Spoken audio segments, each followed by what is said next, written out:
Ерназар Мерей Шамалған бекетіндегі жаңа Қазақ орта мектебінің 7-ші В сынып оқушысымын.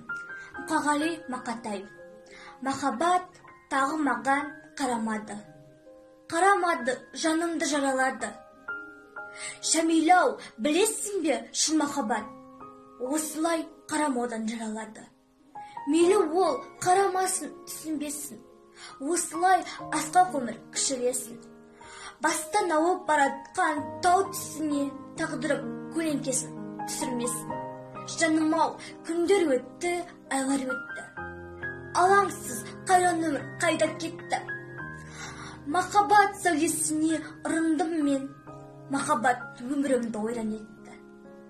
Жоқ жаным, менің ойым бөлек еді. Басқа жыр, басқа өмір керек еді. Қол болған махаббатқа менделік жоқ, еріксіз маған өмір не береді?